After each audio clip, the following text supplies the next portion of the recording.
민구야, 이게 무슨 일이야? 왜 여기서 왜 이런 꼴로? 엄마? 안 돼, 가까이 오면 안 돼. 나한테 이상한 약을. 춘자는 혼자 살고 있는 68세 어머니입니다. 남편이 세상을 떠난 지 벌써 5년이 흘렀죠. 작은 한옥집 마당에서 혼자 빨래를 널고, 혼자 밥을 짓고, 혼자 텔레비전을 보며 하루하루를 보내고 있었습니다. 하지만 요즘 들어 춘자의 마음은 점점 무거워지고 있었어요. 춘자에게는 45세 아들 민구가 있습니다. 결혼한 지 10년이 넘었고 며느리 선미와 함께 살고 있다고 알고 있었죠. 예전에는 일주일에 한두 번씩 안부 전화도 하고 명절이면 어김없이 찾아와 함께 시간을 보냈는데 언제부터인가 연락이 뜸해지기 시작했습니다. 처음에는 바쁜 직장 생활 때문이라고 생각했어요. 하지만 벌써 6개월째 민구의 목소리를 직접 듣지 못했습니다. 명절에도 춘자의 생일에도 심지어 아버지 제삿날에도 민구는 나타나지 않았어요. 대신 며느리 선미만이 형식적인 안부 전화를 걸어올 뿐이었습니다. 어머님, 민구는 요즘 출장이 정말 많아서요. 회사에서 큰 프로젝트를 맡아서 집에도 거의 못 들어와요. 선미는 늘 이런 식으로 설명했습니다. 하지만 춘자는 점점 의심스러워졌어요. 무슨 출장이 그렇게 길고 왜 아들은 어머니에게 직접 연락조차 하지 않는 걸까요? 어느 추운 겨울날 저녁이었습니다. 춘자는 혼자 저녁을 먹으며 텔레비전 뉴스를 보고 있었어요. 그때 갑자기 휴대전화가 울렸습니다. 선미에게서 온 전화였죠. 어머님, 안녕하세요. 선미의 목소리는 평소보다 차갑게 들렸습니다. 아, 선미야. 민구는 잘 지내고 있지? 요즘 연락이 없어서 걱정이야. 네, 그런데요. 어머님께 말씀드릴 게 있어서 전화드렸어요. 춘자는 가슴이 두근거렸습니다. 선미의 말투에서 평소와 다른 어떤 긴장감이 느껴졌거든요. 민구가 요즘 좀 많이 아파요. 정신적으로 힘들어하고 있어서요. 뭐, 아프다고? 무슨 병이야? 왜 그런 중요한 걸 지금 말하는 거야? 춘자의 목소리가 떨렸습니다. 스트레스성 우울증이에요. 회사 일도 제대로 못하고 있고 사람 만나는 것도 싫어해요. 특히 어머님께 연락드리는 것도 부담스러워해서요. 그래도 엄마한테 연락하는 게 왜 부담이야? 내가 뭘 잘못했다고? 아니에요. 어머님 잘못이 아니라 민구가 지금 상태가 워낙 예민해서요. 누구든 만나기 싫어해요. 저랑도 거의 대화를 안 해요. 춘자는 뭔가 이상함을 느꼈습니다. 선미의 설명은 앞뒤가 맞지 않았어요. 우울증이라면 가족의 따뜻한 관심과 사랑이 더욱 필요한 법인데 왜 어머니를 멀리하라고 하는 걸까요? 선미야, 그럼 내가 직접 가서 민구를 봐야겠어. 아픈 자식을 두고 어떻게 가만히 있어? 안 돼요. 선미의 목소리가 갑자기 날카로워졌습니다. 아니, 죄송해요. 너무 큰 소리로 말했네요. 하지만 정말 안 돼요, 어머님. 민구가 지금 사람 보는 걸 극도로 싫어해요. 의사 선생님도 당분간은 가족들과의 만남도 자제하라고 했어요. 춘자는 전화를 끊은 후 한참 동안 멍하니 앉아 있었습니다. 뭔가 석연치 않았어요. 며느리의 말에는 일관성이 없었고 무엇보다 아들이 어머니를 보기 싫어한다는 말이 가슴을 찔렀습니다. 그날 밤 춘자는 잠을 이루지 못했습니다. 아들에 대한 걱정과 함께 이상한 의혹이 자꾸만 머릿속을 맴돌았어요. 혹시 선미가 거짓말을 하고 있는 건 아닐까? 다음 날 아침 춘자는 민구가 다니는 회사에 전화를 걸어보기로 했습니다. 오래전에 적어둔 회사 번호가 있었거든요. 안녕하세요. 김민구 씨 계신가요? 김민구 씨요? 아, 그분은 한 달 전에 퇴사하셨는데요. 뭐라고요? 퇴사를 했다고요? 네, 그런데 혹시 어떤 분이신지 여쭤봐도 될까요? 춘자는 황급히 전화를 끊었습니다. 머리가 하얗게 변했어요. 민구가 퇴사했다고? 그럼 선미가 말한 출장이며 회사 프로젝트는 모두 거짓말이었던 걸까요? 춘자는 손이 덜덜 떨렸습니다. 뭔가 크게 잘못되고 있다는 확신이 들었어요. 며느리가 계속 거짓말을 하고 있고 아들에게 무슨 일이 생긴 게 분명했습니다. 민구야, 너한테 무슨 일이 생긴 거야? 춘자는 혼잣말을 중얼거리며 마당으로 나갔습니다. 차가운 겨울바람이 얼굴을 스쳤지만 가슴속은 더욱 차갑게 얼어붙어 가고 있었어요. 그때 멀리서 개가 우는 소리가 들려왔습니다. 평소보다 더 구슬프고 애절한 울음소리였어요. 춘자는 그 소리를 들으며 불길한 예감에 온몸이 서늘해지는 것을 느꼈습니다. 마치 무언가 끔찍한 일이 곧 일어날 것 같은 기분이었거든요. 며칠이 지났지만 춘자의 마음은 더욱 불안해졌습니다. 민구가 회사를 그만뒀다는 사실을 알게 된 후부터 밤잠을 제대로 이루지 못했어요. 하루 종일 아들 생각만 하며 이상한 상상들이 머릿속을 가득 채웠습니다. 춘자는 더 이상 참을 수 없어서 민구가 살고 있다는 집 주소를 찾아보기로 했습니다. 예전에 결혼식 때 받은 청첩장에 적힌 주소가 있었거든요. 하지만 막상 가려고 하니 선미의 말이 자꾸 생각났어요. 정말 민구가 어머니를 만나기 싫어하는 걸까? 아니면 선미가 거짓말을 하는 걸까? 고민 끝에 춘자는 직접 가보기로 결심했습니다. 진실이 무엇인지 확인해야겠다고 생각했거든요. 그런데 이상한 일이 생겼습니다. 그날 밤 춘자가 잠들려고 누웠을 때 마당에서 이상한 소리가 들려온 거예요. 처음에는 바람 소리인 줄 알았습니다. 하지만 귀를 기울여 보니 분명히 다른 소리였어요. 누군가 신음하는 듯한 소리가 희미하게 들려왔습니다. 춘자는 가슴이 두근거렸어요. 혹시 도둑이라도 든 건 아닐까 싶어서 조심스럽게 창문으로 다가갔습니다. 마당을 내려다보니 달빛에 비친 계집이 보였어요. 남편이 살아있을 때 기르던 개가 죽은 후로 비어있던 계집이었죠. 그런데 그 근처에서 소리가 나는 것 같았습니다. 이번에는 더 선명하게 들렸어요. 분명히 사람의 신음소리였습니다. 춘자는 온몸에 소름이 돋았어요. 누가 마당에 숨어 있는 걸까요? 춘자는 용기를 내어 현관문을 열고 마당으로 나갔습니다. 손에는 작은 손전등을 들고 있었어요. 발걸음을 최대한 조용히 하며 계집 쪽으로 다가갔습니다. 계집 앞에 도착했을 때 춘자는 믿을 수 없는 광경을 목격했습니다. 계집 안에 누군가 웅크리고 앉아 있는 거예요.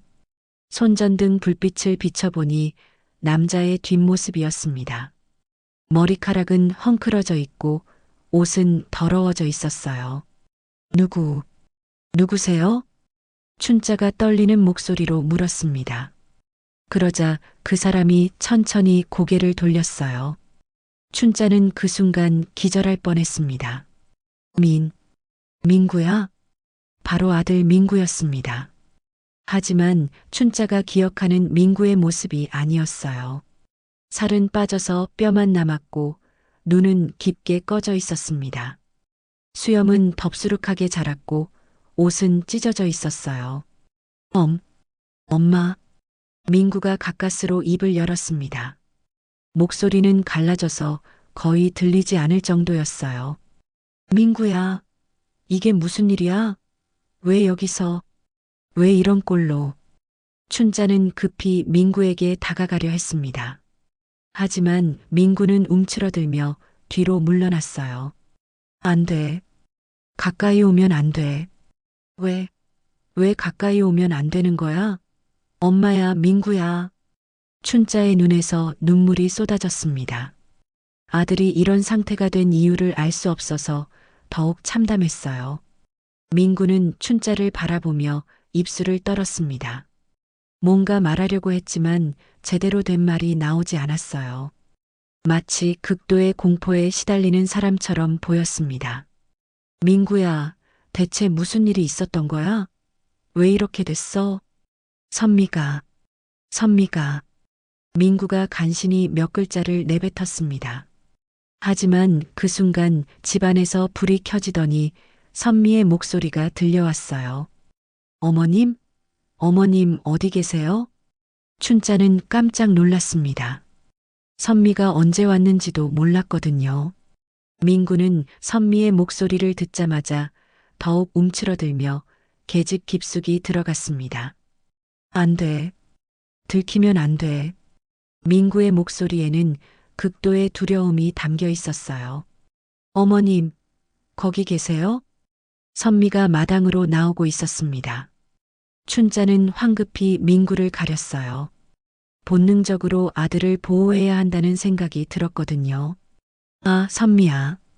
밖에 이상한 소리가 나서 나와봤어. 이상한 소리요? 무슨 소리인데요? 선미의 목소리는 평상시와 달랐습니다.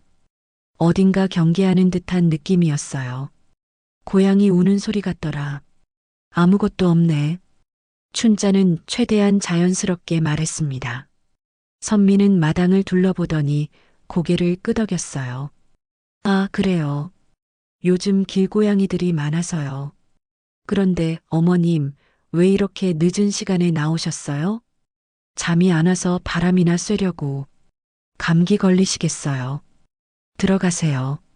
선미는 춘자의 팔을 잡고 집 안으로 들어가려 했습니다. 춘자는 마지막으로 계집 쪽을 돌아봤지만 민구의 모습은 보이지 않았어요. 집 안에 들어간 후 춘자는 선미를 자세히 관찰했습니다. 평소와 다르게 화장을 진하게 하고 있었고 옷차림도 외출복이었어요. 선미야, 이 늦은 시간에 어디 갔다 왔어? 아, 친구 만나고 왔어요. 오랜만에 만나서 늦어졌네요. 선미는 대답했지만 눈빛이 어딘가 불안해 보였습니다. 그런데 민구는 어디 있어? 집에 없나? 민구요? 또 출장 갔어요. 이번에는 좀 길 것 같아요. 또 거짓말이었습니다. 춘자는 확신했어요. 민구는 바로 마당 계집에 있었거든요. 그런데 왜 선미는 계속 거짓말을 하는 걸까요? 선미가 떠난 후 춘자는 다시 마당으로 나갔습니다. 하지만 계집은 비어 있었어요. 민구는 어디로 간 걸까요? 춘자는 그날 밤 한잠도 자지 못했습니다. 아들의 처참한 모습이 계속 눈에 아른거렸거든요. 그리고 한 가지 확실해진 사실이 있었습니다. 선미가 뭔가 숨기고 있다는 것, 그리고 민구에게 무슨 일이 벌어지고 있다는 것이었어요. 그 다음 날 아침, 춘자는 일찍 일어나서 마당을 꼼꼼히 살펴봤습니다. 혹시 민구가 남긴 흔적이 있을까 해서였어요. 계집 주변을 자세히 보니 발자국과 함께 작은 종이 조각이 떨어져 있었습니다. 종이를 펼쳐보니 민구의 글씨로 도와줘라고 적혀 있었어요.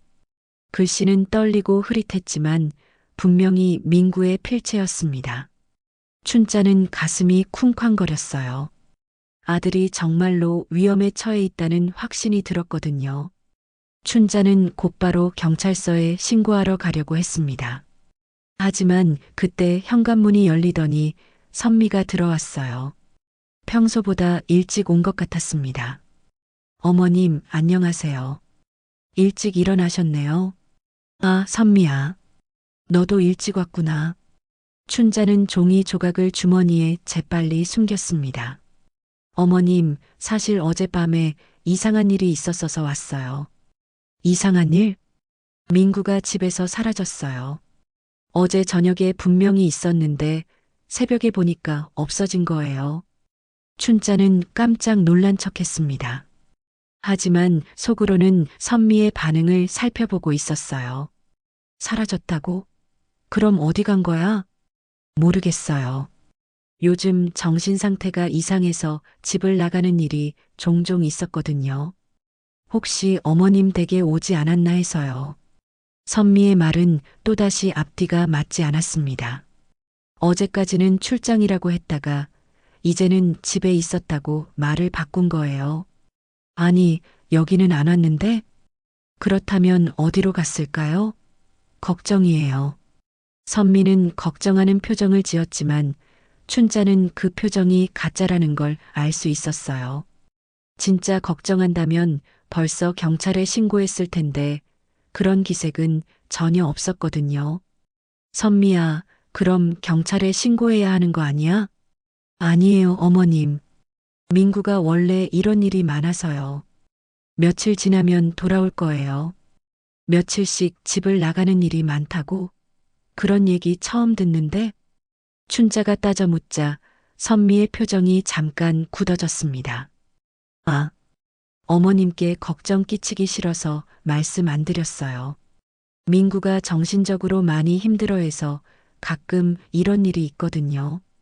그때 춘자는 중요한 결정을 내렸습니다. 더 이상 가만히 있을 수 없다고 생각했어요. 선미야, 나는 경찰에 신고할 거야. 아들이 사라졌는데 어떻게 가만히 있어?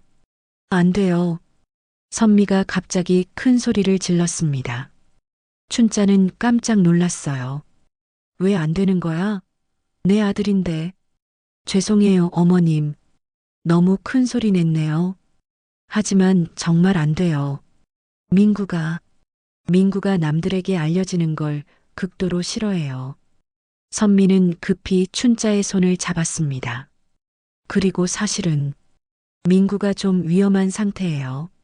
정신적으로 불안정해서 때로는 폭력적이 되기도 해요. 뭐라고? 민구가 폭력적이라고? 춘자는 믿을 수 없었습니다. 민구는 어릴 때부터 순하고 착한 아이였거든요. 네, 술을 마시면 특히 심해져요. 저도 몇 번 맞았어요. 선미는 팔뚝을 걷어 보이며 멍 자국을 보여줬습니다. 하지만 춘자는 그 멍이 언제 생긴 건지, 정말 민구가 때린 건지 의심스러웠어요. 그래서 경찰에 신고하면 민구가 더 큰 문제에 휘말릴 수 있어요. 폭력 혐의로 잡혀갈 수도 있고요. 선미는 눈물을 흘리며 말했습니다. 연기인지 진짜인지 구분하기 어려웠어요. 어머님, 제발 며칠만 기다려주세요. 민구가 돌아오면 치료를 받게 할게요. 병원에 입원시켜서 제대로 치료받게 하겠어요. 춘자는 혼란스러웠습니다. 선미의 말이 사실이라면 민구를 보호해야 했고, 거짓말이라면 더욱 빨리 진실을 밝혀야 했어요. 정말로 민구가 그런 일을 했다고? 네, 어머님. 힘드시겠지만 현실을 받아들이셔야 해요. 그때 춘자는 어젯밤에 본 민구의 모습을 떠올렸습니다. 그 처참하고 무서워하던 모습이 폭력적인 사람의 모습이었을까요? 오히려 누군가에게 당하고 있는 피해자의 모습 같았는데요. 선미야, 그럼 민구는 지금 어디서 치료받고 있는 거야? 그게 아직 병원은 안 갔어요. 민구가 거부해서요. 그럼 지금 어디 있는 거야? 모르겠어요. 어젯밤에 갑자기 사라져서요. 선미의 대답은 계속 모순투성이었습니다. 춘자는 점점 확신하게 됐어요. 선미가 거짓말을 하고 있다는 것을요. 선미가 떠난 후 춘자는 혼자 앉아서 깊이 생각했습니다. 민구의 쪽지, 처참한 모습, 그리고 선미의 거짓말들. 모든 것이 한 가지 사실을 가리키고 있었어요. 민구가 선미에게 당하고 있다는 것이었습니다. 춘자는 결심했습니다. 더 이상 선미의 말에 속지 않겠다고요. 아들을 구하기 위해서는 직접 나서야 한다고 생각했어요. 그날 밤 춘자는 마당에서 밤새 기다렸습니다. 혹시 민구가 다시 나타날까 해서였어요. 그리고 새벽 3시쯤 정말로 계집 근처에서 작은 소리가 들렸습니다. 춘자는 조심스럽게 다가갔습니다. 이번에는 민구가 더 이상 도망가지 않도록 천천히 조용히 접근했어요. 민구야, 엄마야. 무서워하지 마. 민구는 계집 안에서 떨고 있었습니다. 춘자는 가슴이 찢어지는 것 같았어요. 엄마가 도와줄게. 이제 괜찮아. 춘자는 민구를 안으려고 했습니다.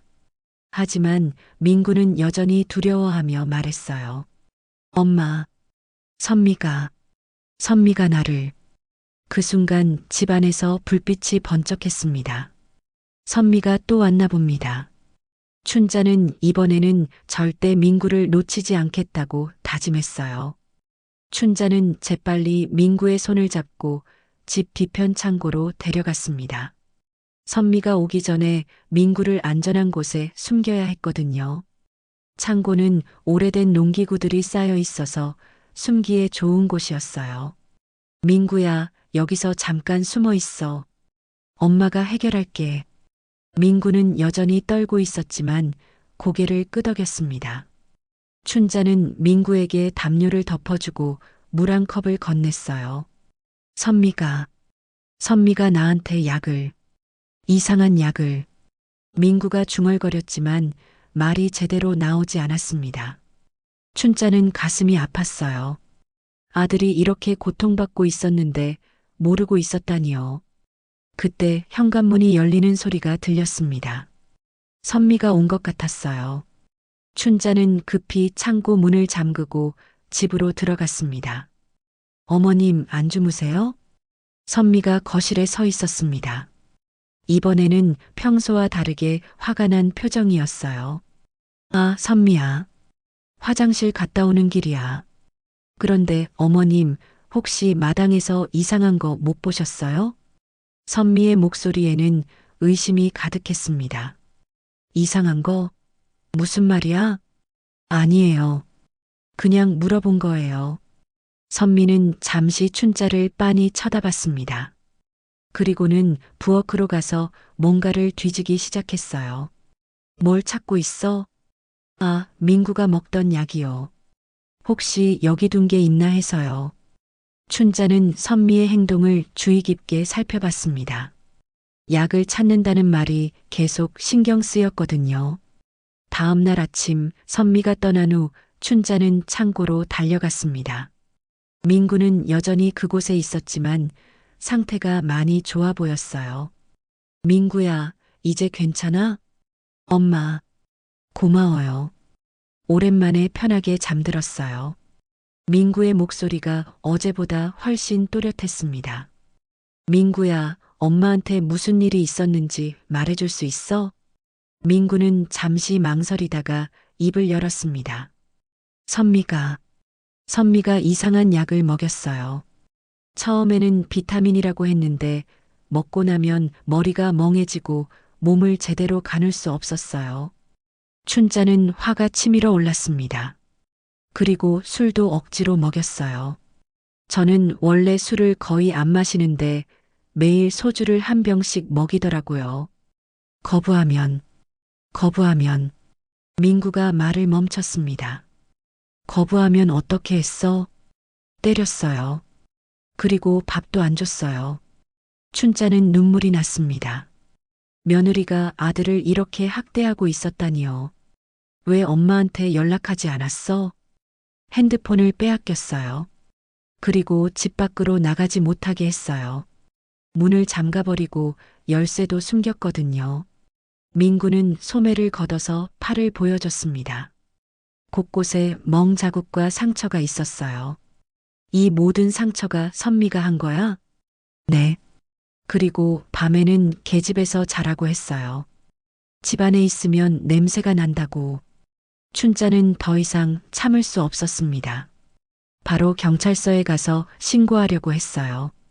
엄마, 잠깐만요. 민구가 춘자를 붙잡았습니다. 더 보여드릴 게 있어요.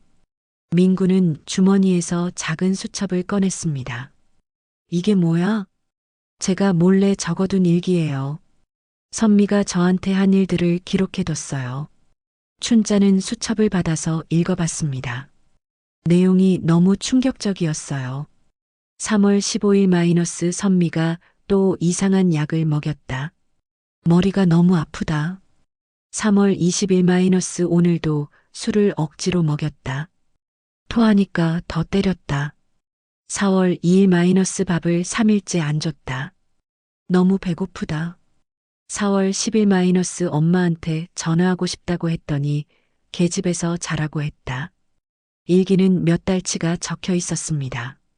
모든 내용이 선미의 학대에 관한 것들이었어요.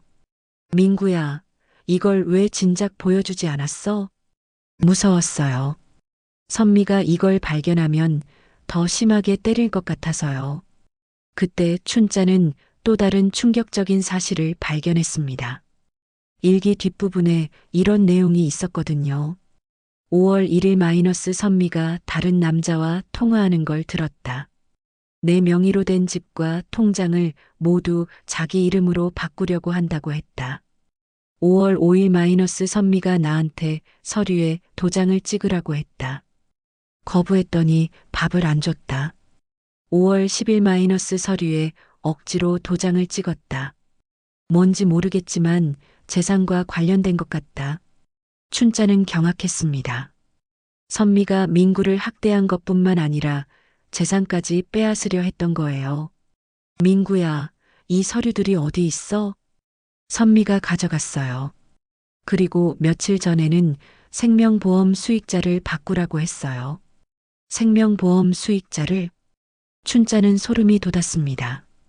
혹시 선미가 민구를 죽이려고 했던 건 아닐까요? 그래서 제가 도망친 거예요.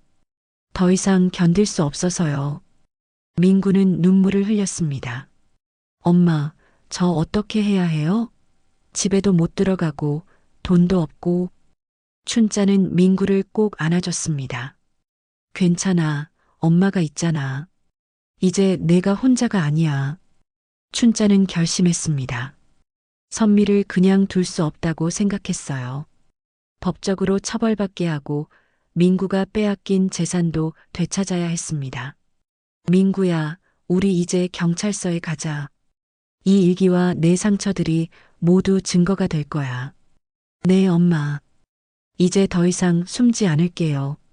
그때 갑자기 현관문이 열리는 소리가 들렸습니다. 선미가 예상보다 일찍 온 것 같았어요. 춘자와 민구는 서로를 바라봤습니다. 어머님, 어디 계세요? 선미의 목소리가 들렸습니다. 평소보다 급한 것 같았어요. 춘자는 민구에게 조용히 하라는 신호를 보냈습니다. 이제 선미와 마지막 대결을 해야 할 때가 온 것 같았어요. 춘자는 민구에게 창고에서 절대 나오지 말라고 신호를 보내고 최대한 자연스럽게 집으로 들어갔습니다. 선미는 거실에서 뭔가를 찾고 있었어요. 평소와 달리 표정이 심각하고 초조해 보였습니다. 선미야, 무슨 일이야? 얼굴이 안 좋아 보이는데? 어머님, 혹시 민구 못 보셨어요? 선미의 목소리에는 다급함이 담겨 있었습니다. 민구, 어제도 못 봤다고 했잖아. 왜 자꾸 물어보는 거야? 아니에요. 그냥 혹시나 해서요. 선미는 거실을 둘러보더니 부엌으로 가서 서랍을 뒤지기 시작했어요. 뭔가 급하게 찾는 것 같았습니다. 뭘 찾고 있어? 아, 민구 약이요. 혹시 여기 놔둔 게 있나 해서요. 춘자는 선미의 행동을 자세히 관찰했습니다.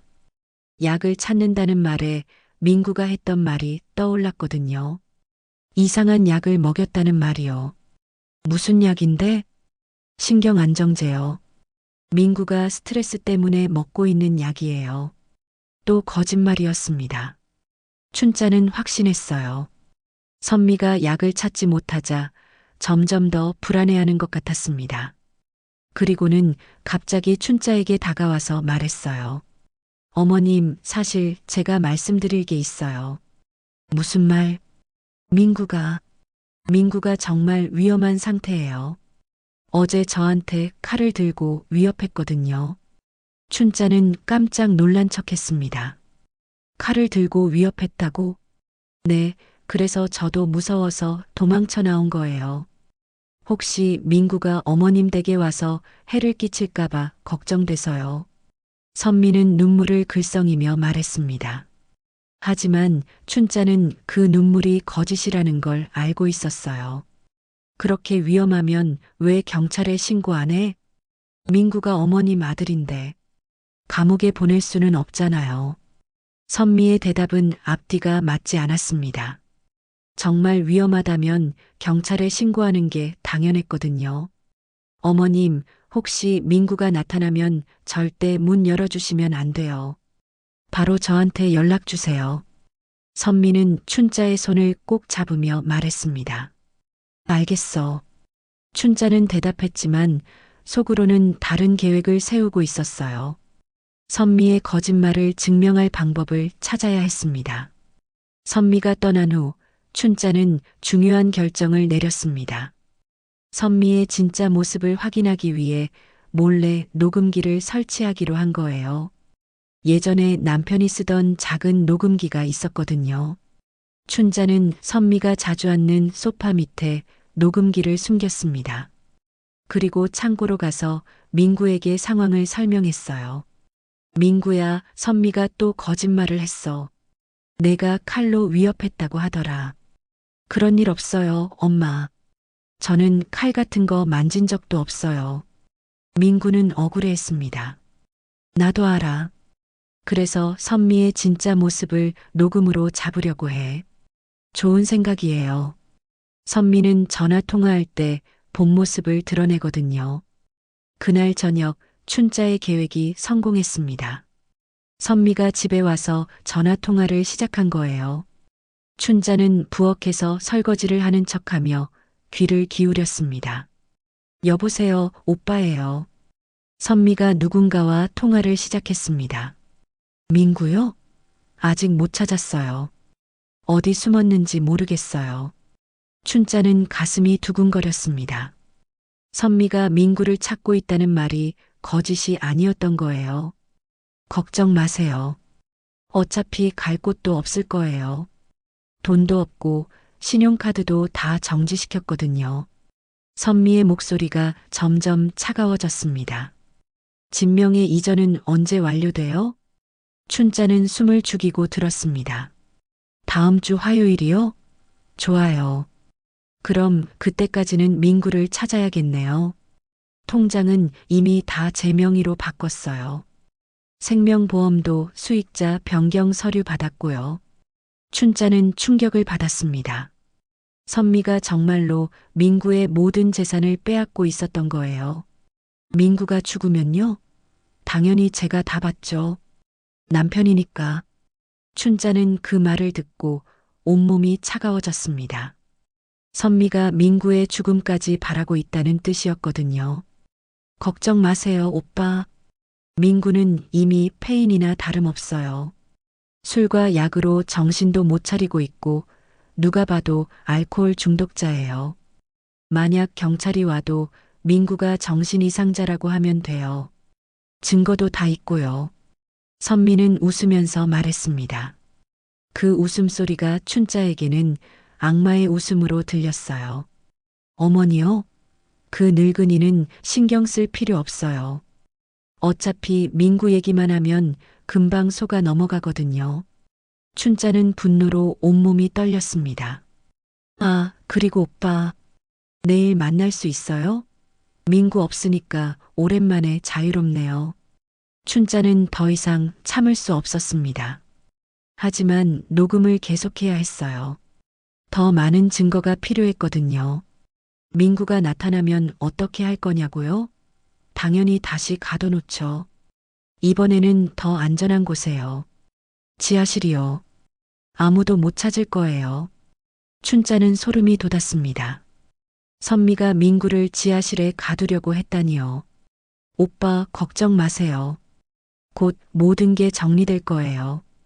그럼 우리 마음껏 만날 수 있고 민구 재산으로 좋은 집도 사고요. 통화가 끝난 후 춘자는 녹음기를 확인했습니다. 모든 대화가 선명하게 녹음되어 있었어요. 춘자는 창고로 달려가서 민구에게 모든 걸 말해줬습니다. 민구야, 이제 증거가 생겼어. 선미가 한 말이 다 녹음됐어. 정말요? 응, 그리고 우리 내일 경찰서에 가자.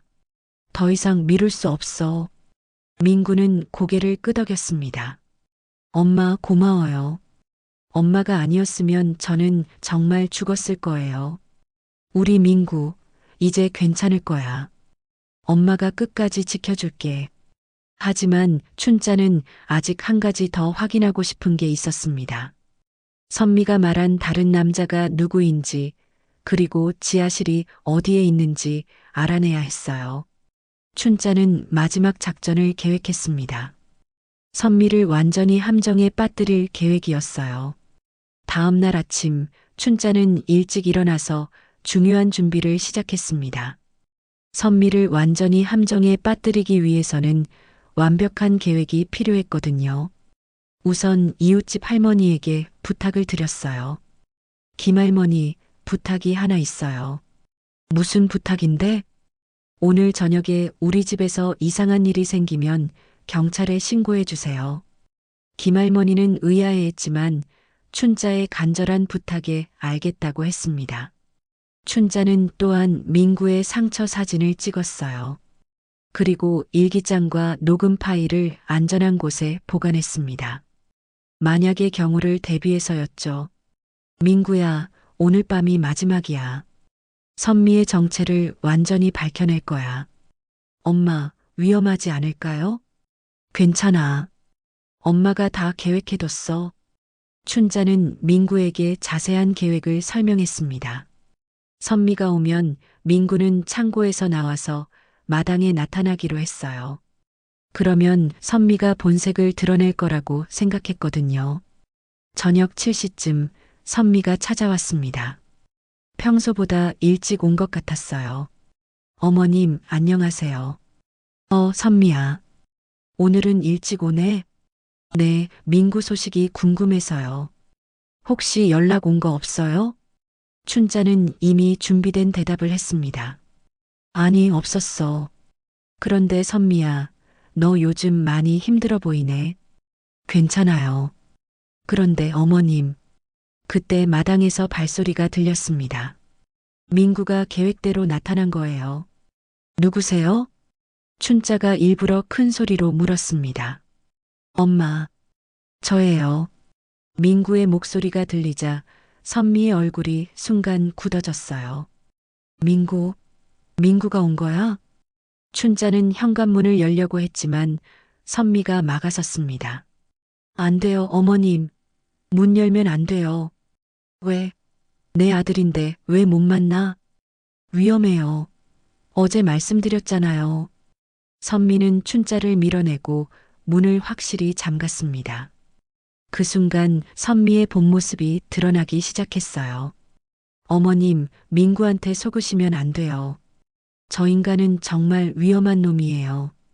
선미의 말투가 갑자기 거칠어졌습니다. 선미야, 너 말투가 왜 그래? 아, 죄송해요. 너무 놀라서요. 선미는 급히 평소 말투로 돌아갔지만 이미 늦었어요. 밖에서 민구가 계속 문을 두드렸습니다. 엄마, 문 열어주세요. 배고파요. 저 소리 들어요? 완전히 미친 거예요. 선미가 다시 본색을 드러냈습니다. 그런데 선미야, 민구가 미쳤다면 병원에 데려가야 하는 거 아니야? 병원은 무슨, 저런 쓰레기는 그냥 죽어버리는 게 나아요. 춘자는 깜짝 놀란 척 했습니다. 뭐라고? 죽어버리는 게 낫다고? 아니에요. 제가 너무 흥분해서. 그때 선미의 핸드폰이 울렸습니다. 춘자는 귀를 기울였어요. 여보세요, 오빠. 네, 민구 나타났어요. 지금 여기 있어요. 어떻게 하냐고요?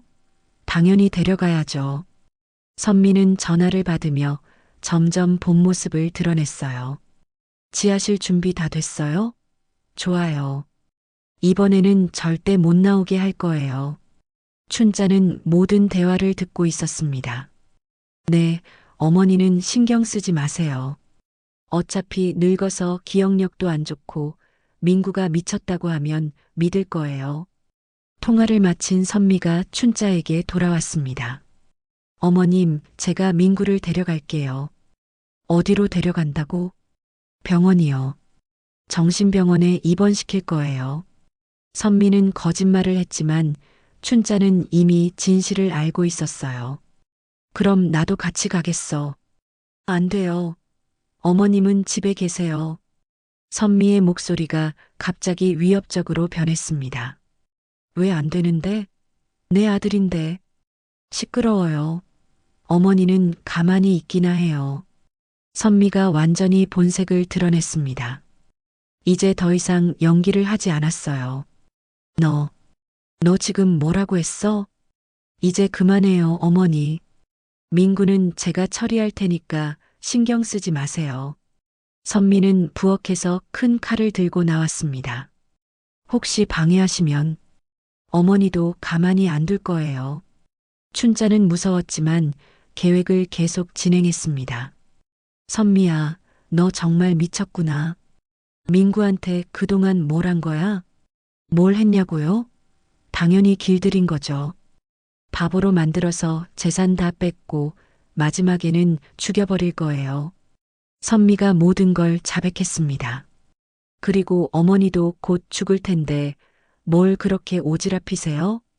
춘자는 그때까지 숨겨뒀던 휴대폰을 꺼냈습니다. 모든 대화가 녹음되고 있었거든요. 선미야, 내 말이 다 녹음됐어. 뭐라고요? 선미의 얼굴이 하얗게 변했습니다. 그리고 이웃집에서 경찰에 신고했을 거야. 정말로 멀리서 사이렌 소리가 들려오기 시작했어요. 이 늙은 년이 감히 나한테. 선미가 칼을 들고 춘자에게 달려들었습니다. 하지만 그 순간 현관문이 열리며 민구가 들어왔어요. 우리 엄마한테 손대지 마. 민구가 선미를 붙잡았습니다. 선미는 칼을 떨어뜨리며 주저앉았어요. 곧이어 경찰이 도착했습니다. 춘자는 모든 증거를 경찰에게 제출했어요. 녹음 파일, 민구의 일기, 상처 사진, 그리고 방금 전 대화까지 모든 것이 완벽한 증거였습니다. 선미는 결국 체포됐습니다. 마지막까지 발악했지만 이미 늦었어요. 경찰서에서 조사받는 동안 춘자와 민구는 더욱 충격적인 진실을 알게 됐습니다. 선미의 범죄는 생각보다 훨씬 계획적이고 악랄했던 거예요. 경찰관이 조사 결과를 설명해 줬습니다. 선미 씨는 처음부터 민구 씨의 재산을 노리고 결혼한 것으로 보입니다. 그리고 공범이 있어요. 공범이요?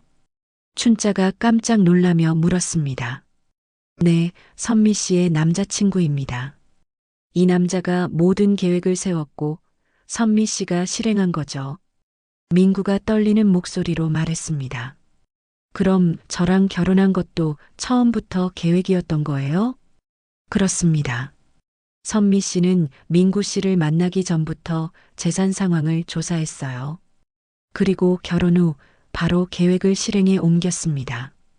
경찰관은 컴퓨터 화면을 보여줬습니다. 보세요. 이게 선미 씨가 민구 씨 명의로 만든 빚입니다. 총 3억 원이 넘어요.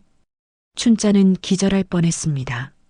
3억 원이나 빚을 만들었다고요? 네, 그리고 이 돈은 모두 선미 씨와 공범이 사용했습니다. 카지노와 유흥업소에서 쓴 게 대부분이에요. 민구는 아무것도 몰랐다는 표정이었어요. 저는 정말 모르는 일이에요. 선미가 서류에 도장만 찍으라고 해서 선미 씨가 민구 씨에게 먹인 약도 확인됐습니다. 의식을 흐리게 하는 정신과 약물이었어요. 경찰관이 약병을 보여줬습니다. 이 약을 장기간 복용하면 판단력이 떨어지고 기억력에도 문제가 생깁니다. 춘자는 분노로 온몸이 떨렸습니다. 그럼 우리 민구가 그동안 얼마나 고생했겠어요. 다행히 지금은 약물이 몸에서 빠져나가고 있어서 상태가 많이 좋아졌습니다. 그때 다른 경찰관이 들어와서 말했습니다. 선미와 공범이 숨겨둔 장소를 찾았습니다.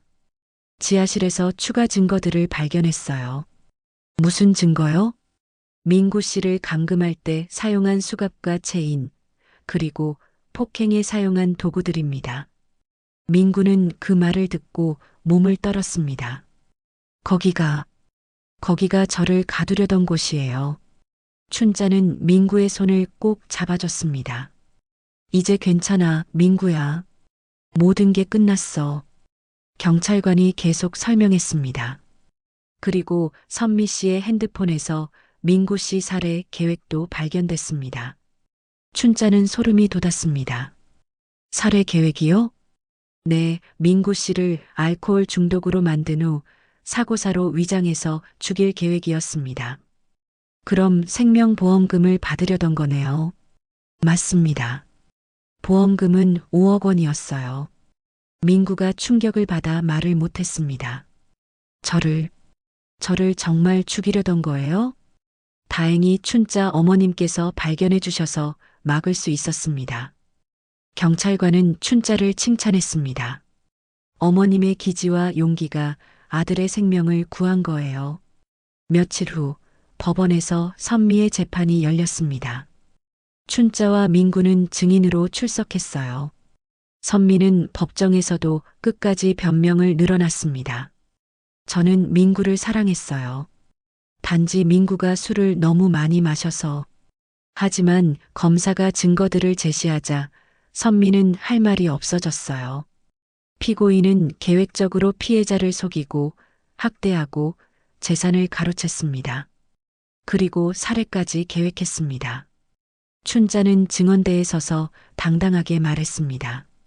저는 제 아들이 고통받는 걸 더 이상 볼 수 없었습니다. 선미는 처음부터 끝까지 거짓말만 했어요.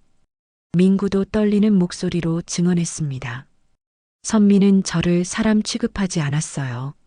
계집에서 자라고 하고 밥도 안 주고 약으로 정신을 못 차리게 했어요. 법정에 있던 사람들이 모두 충격을 받았습니다. 판사가 최종 판결을 내렸습니다.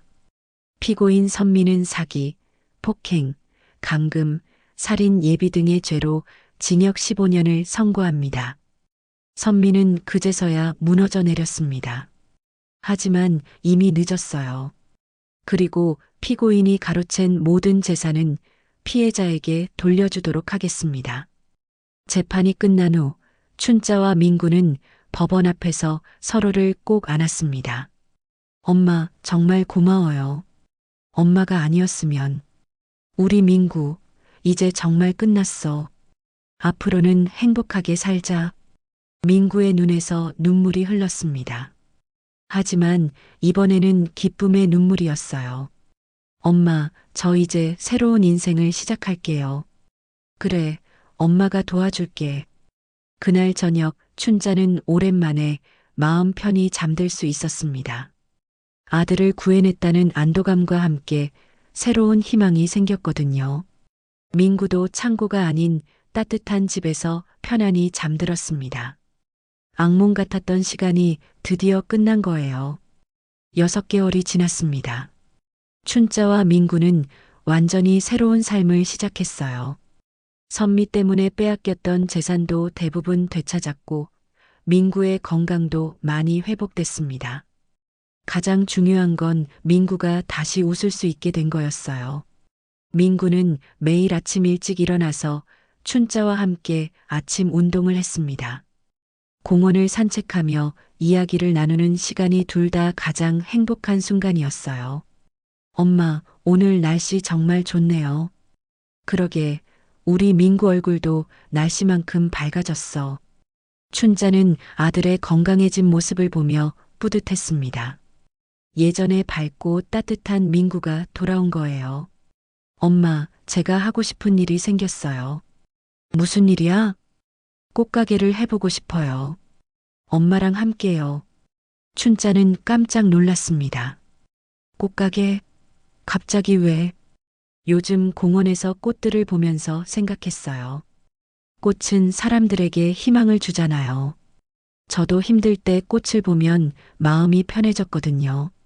민구의 눈에는 새로운 꿈에 대한 열정이 가득했습니다. 그리고 엄마와 함께 일하고 싶어요. 혼자 지내는 시간이 너무 길었어서요. 춘자는 민구의 손을 꼭 잡았습니다. 좋은 생각이야. 엄마도 꽃을 좋아하거든. 정말요? 그럼 같이 해볼까요? 물론이지. 우리 같이 예쁜 꽃가게 만들어 보자. 두 사람은 바로 꽃가게 준비에 들어갔습니다. 동네에서 작지만 아늑한 가게를 찾았고 인테리어도 직접 했어요. 민구는 예상보다 손재주가 좋았고 춘자는 꽃배치에 뛰어난 감각을 보였습니다. 엄마, 이 장미 어떻게 생각해요? 예쁘네. 그런데 여기에 안개꽃을 조금 더하면 어떨까? 오, 정말 좋아 보여요. 꽃가게를 준비하는 동안 춘자와 민구는 많은 대화를 나눴습니다. 그동안 못했던 이야기들을 털어놓으며 더욱 가까워졌어요. 민구야, 엄마가 미안해. 선미가 너를 괴롭히는 걸 진작 알아차렸어야 했는데. 엄마 잘못 아니에요. 제가 말을 안 했잖아요. 그리고 엄마가 구해줬으니까 괜찮아요. 앞으로는 무슨 일이 있어도 엄마한테 꼭 말해줘. 네, 약속할게요. 드디어 꽃가게 개업하는 날이 왔습니다. 가게 이름은 희망인의 꽃집으로 지었어요. 민구가 제안한 이름이었습니다. 왜 희망인의 꽃집이야? 꽃을 보면 희망이 생기잖아요. 그리고 엄마가 저에게 희망을 주셨으니까요. 첫날부터 손님들이 많이 찾아왔습니다. 동네 사람들이 춘자와 민구의 사연을 알고 응원해 주러 온 거예요. 어머니, 정말 대단하세요. 아들을 구해내시다니. 아니에요. 당연한 일을 했을 뿐이에요. 민구 씨도 많이 좋아 보이세요. 건강하게 일하시는 모습이 보기 좋아요. 손님들의 따뜻한 말에 춘자와 민구는 감동했습니다. 꽃가게는 점점 유명해졌습니다. 춘자의 꽃배치 실력과 민구의 친절한 서비스 때문이었어요. 특히 결혼식 부케와 장례식 화환을 정말 아름답게 만들어서 소문이 났거든요. 엄마, 우리 가게가 이렇게 잘 될 줄 몰랐어요. 우리가 정성을 다했으니까 그런 거야. 어느 날 꽃가게에 특별한 손님이 찾아왔습니다. 중년 여성이었는데 표정이 어두워 보였어요. 혹시 상담 같은 거 해주시나요? 춘자가 다가가서 물었습니다. 무슨 상담을 원하세요? 사실 제 딸이 결혼했는데 사위가 이상해요. 딸과 연락이 안 되고 사위는 딸이 바쁘다고만 해요. 춘자와 민구는 서로를 바라봤습니다. 예전에 자신들과 비슷한 상황이었거든요. 어머님, 자세한 얘기 좀 들려주세요. 춘자는 그 여성의 이야기를 들어줬습니다. 그리고 자신의 경험을 바탕으로 조언해줬어요. 의심스러우면 직접 확인해 보세요. 저도 그렇게 해서 제 아들을 구했거든요. 정말요? 어떻게 하셨는데요? 춘자는 자신의 이야기를 자세히 들려줬습니다. 그 여성은 눈물을 흘리며 들었어요. 저도 용기를 내보겠어요. 제 딸을 구해야죠. 며칠 후 그 여성이 다시 찾아왔습니다. 이번에는 딸과 함께였어요. 어머님 덕분에 제 딸을 구했어요. 정말 감사합니다. 다행이네요. 딸분도 건강해 보이고요. 그 일을 계기로 춘자와 민구의 꽃가게는 단순한 꽃가게가 아니라 상담소 역할도 하게 됐습니다. 가족 문제로 고민하는 사람들이 찾아와서 조언을 구했어요. 엄마, 우리가 이런 일도 하게 될 줄 몰랐어요. 우리가 겪었던 일이 헛되지 않는구나. 춘자는 보람을 느꼈습니다. 자신의 경험이 다른 사람들에게 도움이 되고 있었거든요. 1년이 지난 어느 날 지역 신문사에서 춘자와 민구를 인터뷰하러 왔습니다. 어머님, 어떻게 그런 용기를 내실 수 있었나요? 용기라기보다는 모성애였던 것 같아요. 내 새끼는 내가 끝까지 지켜야 한다는 마음이었죠. 민구 씨는 어떠세요? 지금 기분이요. 정말 행복해요. 엄마와 함께 일하면서 많은 사람들에게 도움도 주고 제 인생도 새롭게 시작할 수 있었거든요. 기자가 마지막 질문을 했습니다. 앞으로의 계획은 무엇인가요? 춘자와 민구는 서로를 바라보며 미소를 지었습니다. 계속 이렇게 함께 행복하게 살아가는 거예요. 그리고 도움이 필요한 사람들에게 희망을 주는 일을 계속하고 싶어요. 신문 기사가 나간 후 더 많은 사람들이 희망인의 꽃집을 찾아왔습니다. 꽃을 사러 오는 사람도 있고 상담을 받으러 오는 사람도 있었어요. 어느 저녁 가게 문을 닫고 집으로 가는 길에 민구가 말했습니다. 엄마, 제가 그때 포기하지 않고 버틴 이유를 아세요? 왜? 엄마가 있다는 생각 때문이었어요. 언젠가는 엄마가 저를 찾아줄 거라는 믿음이 있었거든요. 춘자는 감동받았습니다. 우리 민구, 엄마도 포기하지 않길 잘했어. 내 새끼는 내가 끝까지 지켜야 하잖아. 두 사람은 손을 잡고 집으로 향했습니다. 하늘에는 별이 반짝이고 있었고 내일도 희망찬 하루가 기다리고 있었어요.